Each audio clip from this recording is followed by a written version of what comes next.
Financial independence. Is it a scam? That's probably how I would have reacted to those words 12 or 13 years ago. But now that I have learned about it and that I have actually implemented and achieved financial independence, I've become a big proponent of it. And that is because financial independence is something that most people actually aspire to, but never really think about it because we don't even know it exists. So, what is financial independence really? In this episode, we go back to the basics and explore various definitions of financial independence. Of course, we discuss the goal of financial independence, but we also discuss the journey towards financial independence. We discuss all the incredible benefits that we can build along the journey, from a greater sense of security to a greater control over how we spend our time and resources and energy. If you're new to the FIRE movement or to financial independence in general, then this episode is for you.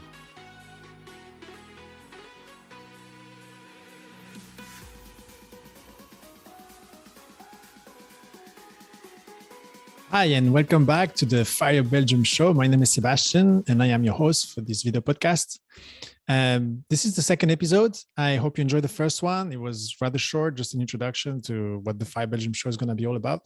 In this episode, I want to start with something that's sort of the basic of what is financial independence. So if you're completely new to financial independence, I'm hoping you're going to enjoy, I'm hoping you're going to learn a lot from this episode.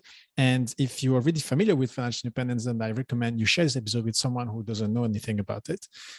Because the idea here is to introduce the concept, explain why it's important. So we're going to talk about the benefits, what it is in general, and also how to start.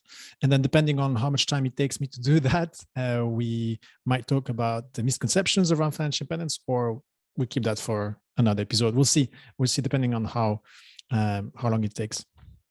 So as you can see, I'm learning about video podcasting. I'm not really sure how long this is going to be, and I'll be flexible around this, and I hope you can be with me as well. All right. So what is financial independence? Financial independence is something that has a lot of different meanings depending on the context. In this case, I am clearly speaking about financial independence in the context of personal finance. So what it means for an individual to pursue and reach financial independence. And I went and I looked around the internet to see what kind of definitions there were, and I brought them all together, and I selected a few that I like. And as you will see, there are a few different variations of something that is sort of similar, that conveys a similar sense of not depending on work income to live, for example, right? But let's go through them one by one and see what are the differences and how, what they mean exactly. All right. So first one I thought was nice is financial independence is the fact that we don't have to rely on others to meet our financial needs. So here there's a strong emphasis on not having to rely on others to be financially okay. So it's really about the independence on others, and this is where that's the focus of this definition. And so, for example, that would mean that you don't depend on your employer for your income. You don't depend on your clients for your income. You could take it further and say, well, you don't depend on the social system for paying for your expenses. So you probably don't rely on things like unemployment benefits, or maybe even the health insurance and social security system. Maybe, right? Depends on how far you want to take this, but that's sort of that you could look at it that way. You can also look at it from a more simpler way and simply say, not having to rely on others to meet your financial needs. That could be also the example of someone who's been studying and finally gets a job and move from being dependent on his or her parents to not being dependent on them, and so gain financial independence. And to me, that's part of the definition. So as we will discuss later, financial independence to me is a journey, it's a spectrum, and we progress on that journey, and at each level we gain financial independence. So to me, when you get your first job and you don't depend on your parents anymore, that is already a certain level of financial independence. And I think this definition here reflects that a bit, although it wasn't probably intended. Another definition that's really interesting to discuss is having enough recurring passive income to pay for your living expenses for the rest of your life without needing to work. So here we're talking about recurring passive income, which is basically when we're getting income from one or several sources without having to work for it. Either because we've invested in a certain way that makes it that we receive this income, or we've created something that sells itself automatically through a specific system, like, I don't know, books or something that just keeps creating revenue over time. Or we've built a business that we've completely outsourced, automated, and someone else is dealing with it, and we just get some revenue of it, some of the profit or something like this. So here we introduce recurring passive income as a concept, and I think it's an important one that we don't always discuss in financial independence community in the general sense. Often people refer to financial independence from the sense of having a certain net worth, right? But I think you can also look at it from just having, a solid basis of recurring passive income. And when I say recurring, is something that is not likely to deplete if you stop doing anything with it. So it's finding a way to create income without having to work for it on an ongoing basis. And it's really hard to do. Some people even argue that there's no real passive income. I think there are ways. As I said, books is one way, although it's not forever, right? So books will sell for some time, and some very good books will just sell good for a long period of time, but many books will just peak and then decline in terms of the revenue. It depends. And then stock market index investing is a solid way of creating that, although it's not exactly passive income, but it can be compared to it. I will discuss this later as well. And then, yeah, the question of not having to work, right? I think this is a big part of the financial independence movement. The way people think about this is having the choice, not having to work. So another definition that is linked to this is having the choice to work or not, and having the freedom to decide what to do with our time without the usual money constraints. It's kind of my definition. But it's about having the choice as to whether or not to spend time working for money. And that is obviously possible when we have financial independence, which is when we have a source of income that pays for our living expenses, right? But to me, financial independence comes with this mindset of having the choice and the freedom to decide to work or not to work. And I'm saying this because I think you could also look at very rich people who have the choice to work or not to work, but they don't know they do have the choice. And while they are technically financially independent, they don't have the mindset for it, in the sense that they don't know, or they misunderstand maybe the concepts, or they think they need far more than what they already have. But there are many people who are very wealthy who are financially independent technically, but they're not in the sense of what we talk about in the financial independence community, because they just keep going, right? They're on the hamster wheel, and it's just a much bigger hamster wheel. And they keep going, where they could probably make a few changes in their life and relax, and probably load off a lot of stress and just relax and pursue things that maybe are more meaningful to them, etc. But this is just my perspective on maybe very wealthy people. I may be wrong. And then another definition that I found was having accumulated a nest egg big enough that you can withdraw from it and live from it indefinitely. So here we refer to having enough capital, having a net worth that is big enough that we can use some of it, withdraw from it, and use that for expenses. So here we don't really talk about a passive income stream per se as a way of funding, but really like a total amount of money. And there's some truth to this, right? Obviously, in the financial business community, we talk a lot about the 4% rule of thumb, which is a way of looking at your investment portfolio and saying that, and which basically explains that we can withdraw a certain amount from this portfolio without the portfolio going down to zero over very long periods of time, thanks to the growth of that portfolio over time.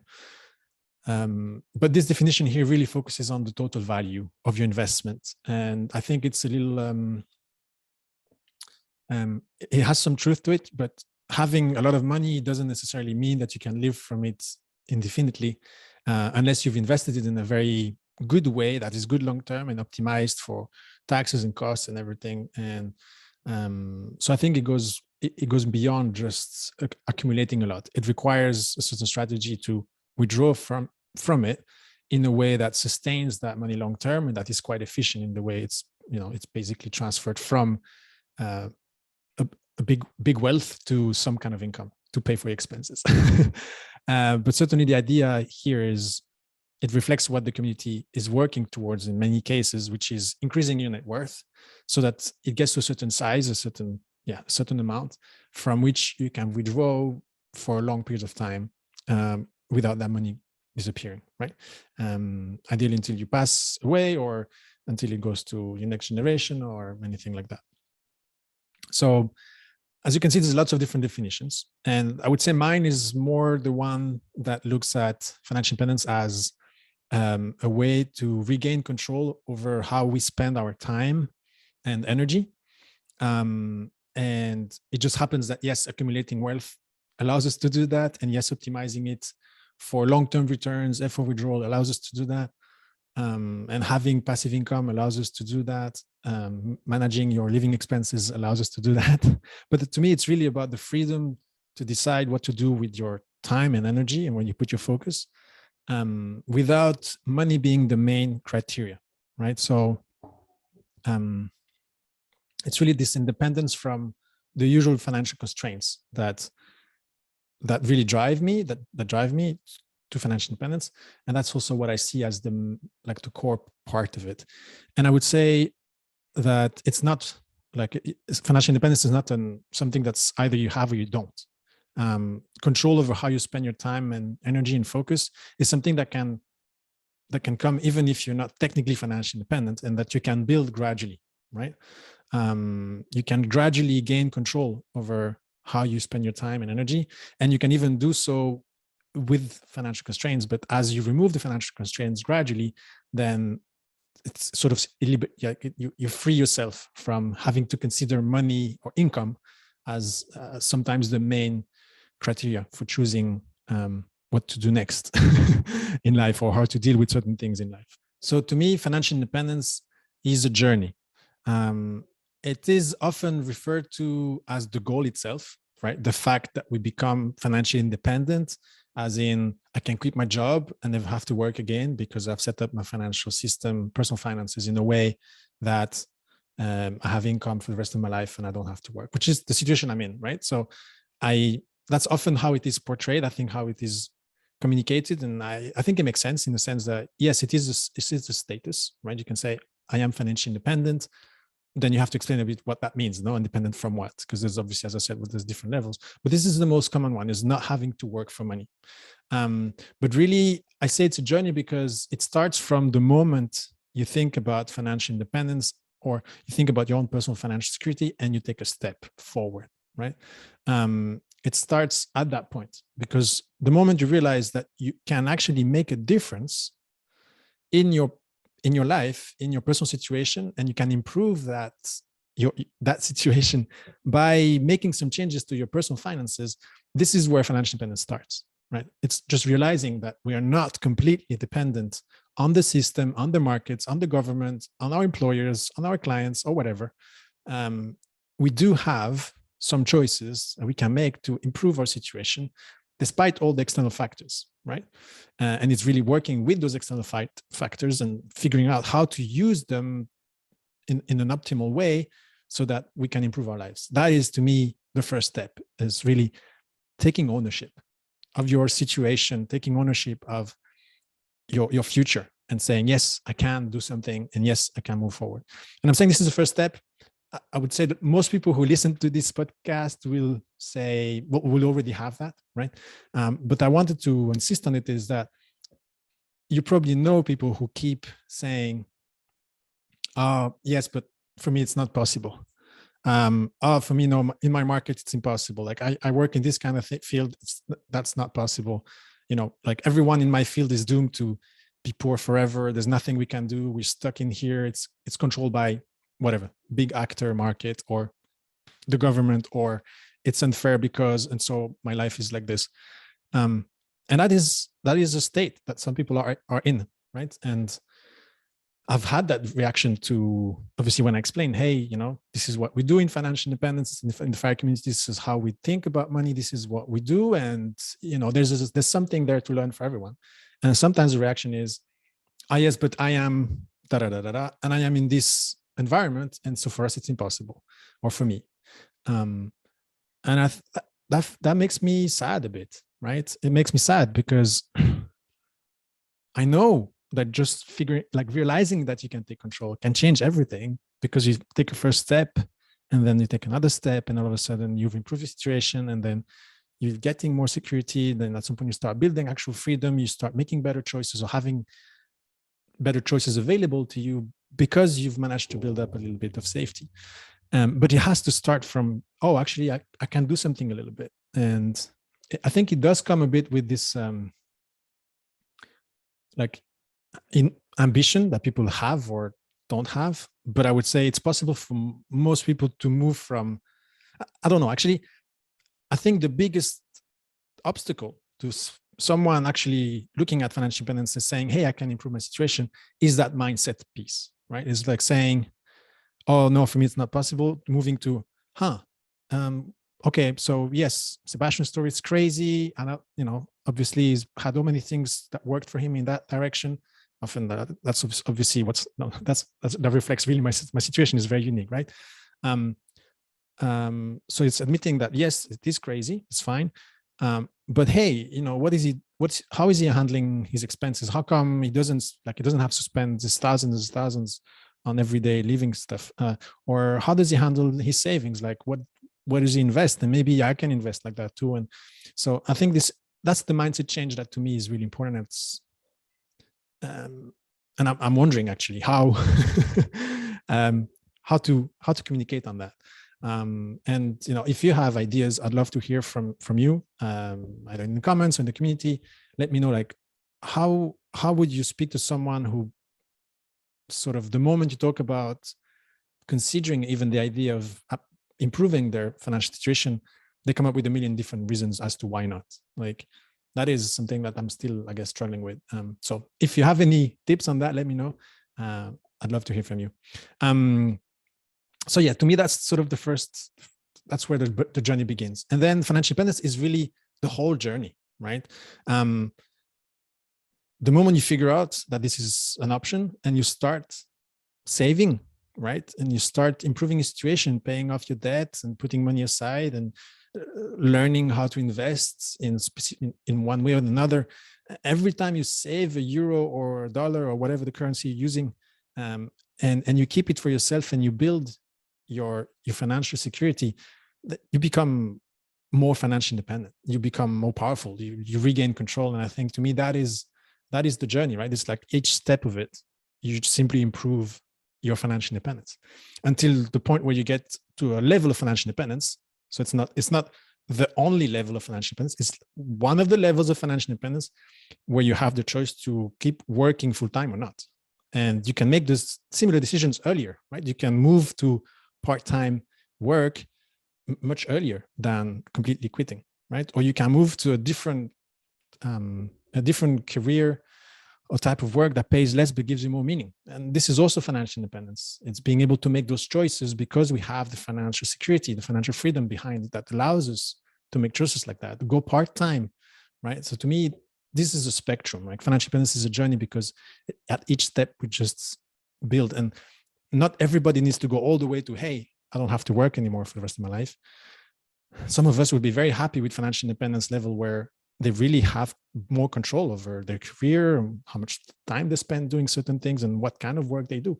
And that, I think, is amazing. If this is the way you get the benefits of financial independence much earlier in your life, instead of having to look at the calculator and say, oh my God, it's going to take 15, 20 years or more.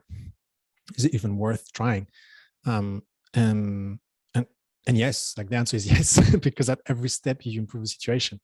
It's not about quitting job completely. It's about improving your situation and making better choices or having better choices. Yeah, so that's the journey to me. Now let's talk about the benefits of financial independence, which, as you can imagine, are there's many. And then depending on how long that takes, we might continue with the next section, or we'll talk about the next section in another episode. Let's see.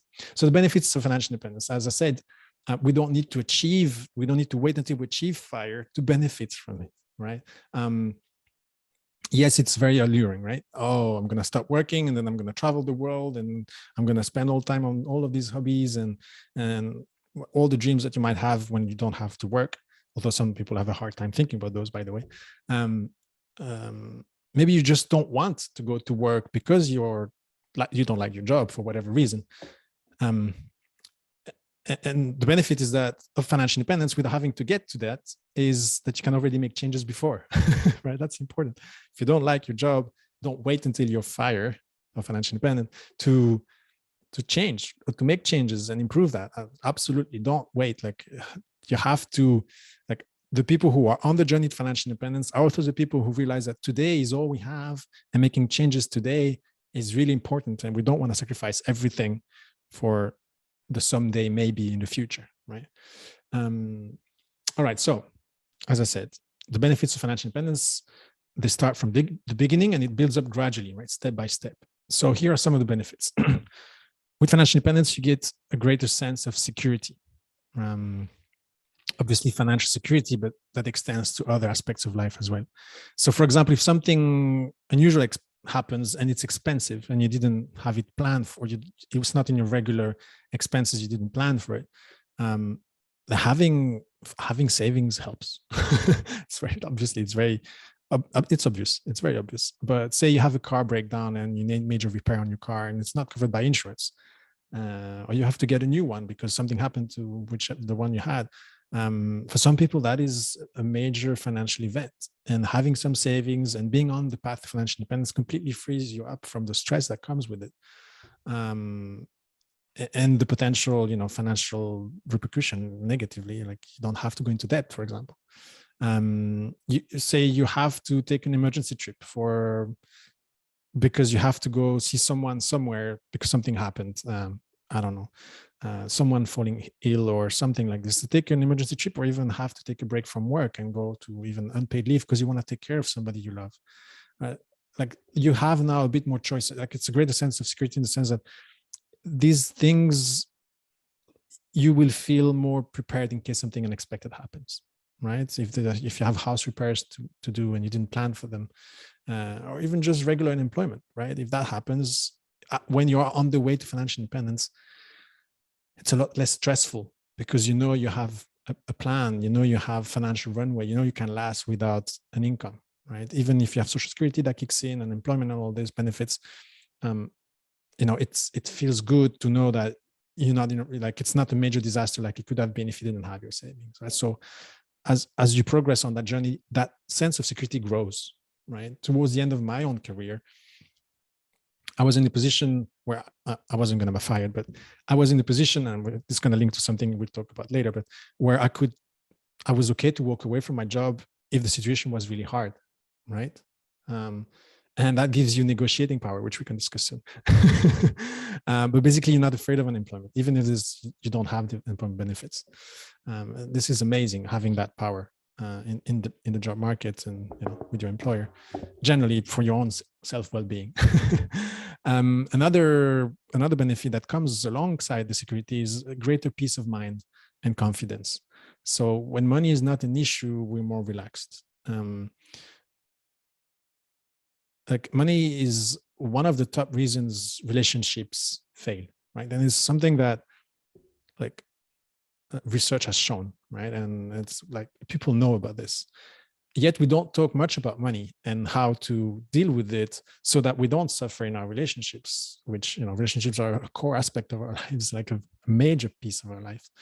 And having money as a stress factor in relationships is not something good. And so as you progress towards financial independence, you basically put yourself in a position where you're better set up for relationships, existing relationships, future relationships. You're just better because you're more at peace, right? Typically, if you are on the path to financial independence, you're also more open about discussing finances with your partner, and that can solve a lot of problems like ahead of them happening. So yeah, I mean, peace of mind and confidence in your relationship, but also at work, as we said. If you're not afraid of losing your income, whether it's from your employer or from your clients, you're more relaxed, you're more confident, you can be more yourself, you can be more productive in those cases. and more true to the values, and you can focus more on what's important rather than what's urgent, right? There's a bunch of benefits that come with this. I think another part of confidence is when you know that you've set up your own personal life, the financial parts at least, you have a personal finance system, so you have a way to dealing with your money that is good, that works for you almost no matter what happens. It gives you confidence, especially knowing that for most people that's not the case, right? So for me, for a very long time, when I was in my 20s and even before, I thought, all the people in their 50s and 60s, they've got all of this stuff figured out. Like they've learned about investing, they have savings aside, they have a plan for their pension, and like they've figured it out. And they know what they're talking about because they're older, so hopefully they're wise at that point. But that's not true. Like most people with whom I've talked about personal finance, it doesn't really matter what age they were. They didn't really have a plan. Like they were confused. They were afraid of the future. They were very sometimes worried about like having enough or what would happen if, and it's just because they haven't spent a bit of time figuring it out. And yeah, so when you have that and you have that confidence that you have a good system, that that you're saving enough so that you're safe if something happens, that that you figure out a way to invest that is evidence-based, which is what I like, that it's based on evidence and it's solid and it's efficient and it does better than what most people are doing. For example, leaving money on their savings accounts if when they shouldn't. That gives you confidence, and it's insane. Like at least it played a big role in my personal self-confidence, and that reflects in everything I do. It did back then when I was just going through this, just learning all of this.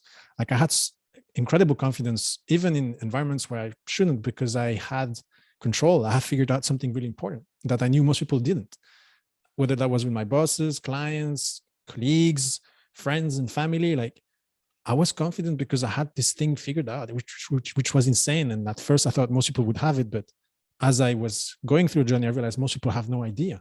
And it's a superpower, right? And when you have that superpower, it's so much easier to go through life because you have this superpower that's just carrying you. It's amazing. And yes, you can't shoot, you can't shoot lasers from your eyes, but you have a plan that sets you on a very positive path. In a world where a lot of people are struggling with money, you have something because you've spent some time, you've decided to take control, you own this thing, and it's working for you. And almost no matter what happens, even if the market crashes, whatever happens, even if you lose your job, like because you have the plan, you're confident. Like it gives you opportunities, it gives you options, and it's amazing. Like I don't know, I experienced this, and I loved it, and I still enjoy it a lot. And I'm wishing that for you, right?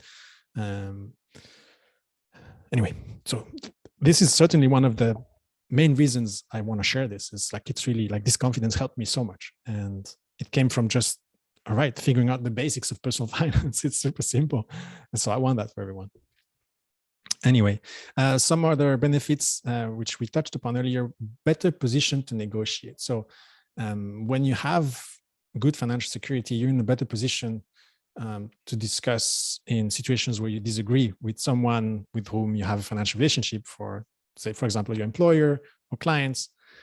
When you have safety and you depend on the income, but not only on the income, and you have a strong alternative, which is, for example, just walk away and wait for a better opportunity without the risk of running out of money. That is a very strong position to be in when you have to negotiate, whether it's with your employer or clients or whatever, because in negotiation often is the person who has the best second option, the best backup plan, that is in the best situation to negotiate and basically set the terms or sort of influence terms of the discussion. So actually, when you are financially safe and you're discussing with clients or employers, it doesn't hurt to say, hey, I'm like money-wise, I'm okay. So I'm not really stressed if this doesn't go the way I need it to be. there's a good way of saying this. I don't know if these are the right words. But what I'm saying is it can help if the person with whom you're speaking knows that you're not, you don't absolutely need this to work for you to be like to accept, right? You have a certain threshold under which you'll say no because it's fine. You'll be okay without it. And I think this can help a lot. I didn't exactly use it that way in terms of negotiations for salary, for example, but I did use it when it came to the choice of work, right? So I was financially okay, and sort of my colleagues and my friends knew about it because I was speaking about financial independence. So obviously, people start understanding that yes, I'm managing money my own. And I think at work, I earned the respect in the terms of how I deliver on work at projects, like dealing with the hardest clients in the most difficult conditions. And also because I had this, I had proven myself there and I had my solid financial security, I had a strong like influence on what I was going to do next. But I could basically choose my next projects in a much stronger way than if I was dependent on the income, and where I probably wouldn't have been able to speak up and say, hey, this is what I want to do, even though, it's different from whatever, you want exactly, right? It still works. But I have a strong position to say, this is the way I want things to go. So certainly financial independence at any level, even some savings, will give you better position for negotiation. And that's with the employer, but also a negotiation with yourself. So you're in better position to take decisions, because gradually you can move money away from the list of important factors to consider when you make a decision. Yes, it's still very important on the journey for most people, especially if you're aiming for a specific goal. You still want money to be a main criteria in the sense, hey, obviously the more I earn, the faster I get there. Yes. But you also have other criteria that starts being more important, right? Your values, your core values. You can say no more because you have security, right? You can basically stick to your values stronger as you progress on the journey. And then obviously once you don't need any money, you make most decisions based on your values. And money is sort of one of the criteria that are potentially there, that is used because it's good resources to have, but not necessarily as the main thing that decides what you do next, right? And like I'm experiencing this. What is my, how do I choose what I do next in my life? Well, if I was after money, I'll probably have stayed in my job because towards the end I was making good money, right? And there's no way I can replicate this through other activity. Like it's very hard for me to replicate this through any other kind of activity. But I stopped. I quit my job, and I was very happy to do that because I was making decisions about my time and my energy not based on money anymore. I was like, okay, I want to spend time with my family. So, I was abroad. So coming back to Belgium, being close to my parents who are getting older, was a major factor in deciding to stop and to move and to basically do that. And spend time with my wife's family was very important. We spent a lot of time in Poland. Spending time with my kids was super important. That's what I do most of the time. I'm with my two boys. One of them is going to school now. The other one's still at home. Spend a lot of time with both of them. And it's amazing. Like, it's just, these are important things that would be impossible for me to do if I was on the trajectory where money is the main criteria. I would still be out there doing work for crazy clients in crazy environment that is well paid. That's how I made money on my side. And if I was after money, that's what I would be doing. But I don't have to. So I have the choice, and I can make those decisions now as well for myself. Like, what are my criteria to decide what to do next in my time? Well, money is not one of them as the core, right? Money can play a role in the sense that money creates resources that allow you to do more of the stuff that's really important. But that's not the key driver, right? First, I align with my values. And then if there's money involved because I need it for some other stuff, then yes, it comes along. But that's certainly not how I decide what to do in my life. So make better decisions. And finally, which is what we were discussing right now, it gives you greater control over your time, right? So as you progress on financial independence, and as you can make better decisions, basically gain control back on your time. And in the grand scheme of things, financial independence is like, yes, you can save years or even decades of life of having to go to work almost on a mandatory basis for income. if you optimize your personal finances, there's a way for you to not have to do that for the last, whatever, 1, 2, 5, 10, 20 years of your life and gain that back, right? That's probably the most insane life hack that I've ever heard of, no, is buying back your time from having to go to work every day for whatever years or decades. But that doesn't only apply at that level. It applies also on the journey to financial independence. As you make those choices, as you have this control and better security and confidence, then you can also take time for things that matter to you and adjust your way of living because you have security, because you have already some level of freedom. Take a break, like spend time with the people you love, right? Don't wait until you're financially independent. For me, it was, and it's a blessing that it happened before our kids were born, right? It's such an insanely good coincidence in the sense that, yes, of course, I'm going to take time for them now. I don't even need work, right? But I think this can be applied at any level. Like if you have kids and you already have some financial stability and you value time with your kids, because not everybody does, that's completely okay. I completely respect that. If you do, then consider taking time with them. Consider being there for those really important moments. Consider going part-time to be there a bit more throughout, their years that they're going to be at home, right? There's something about adulthood where just people move away from their parents and they see them less and less as everyone grows older. So when they're young is a good time to be with them. And so, I don't know how I would have handled this if I still had to work while they were young. I would think it would have depended on how far the goal is. If it was close, I would have probably said, okay, you know what, it's going to be hard for a couple more years, but then I'll be there with them because I won't be able, I'll stop working. But if my timeline was like 10 years, like I have to work for another 10 years, I would have probably I think I would have been okay to say, it's fine to postpone this a bit, right? I'll work longer, but I'll work less on the way because I want time for the stuff that matters to me in my life right now, my kids, my family, my parents, my wife, right?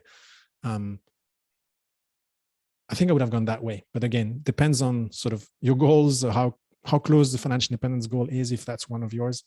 I think I would have considered like that. Yeah. So financial independence, you gain back control over your time, your energy, you make better decisions. You're in a better position for negotiation. You have greatest sense of security, which gives you peace of mind, which gives you confidence, which can help you in so many other areas of your life. Like I have experienced this. I'm like, I feel blessed and like fulfilled even to be able to do this now, this podcast. It is something, it takes more time than I thought, and it would just not be possible if I had the job. A lot of people do it, right?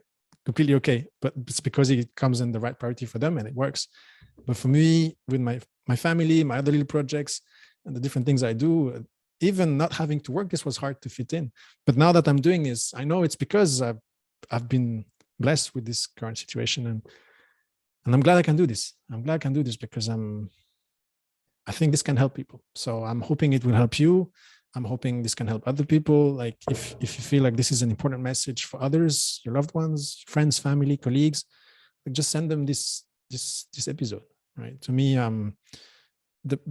if you enjoy this content, if you enjoy my work so far and what's coming in the future, the biggest thing you can do for me is share it with people and tell them about this, and tell them that they too can make some changes. They too can benefit.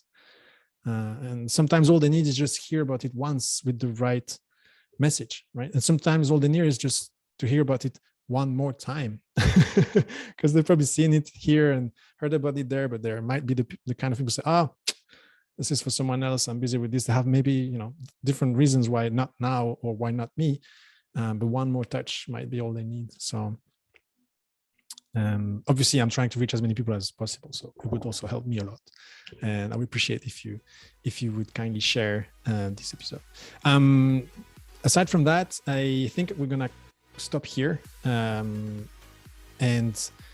I have a lot more to say on financial independence, but that's going to have to wait for another episode. So I hope you enjoyed this episode. Let me know what you think. Give me good reviews if it's already in places where it can be reviewed and rated. And I hope to see you in the next episode.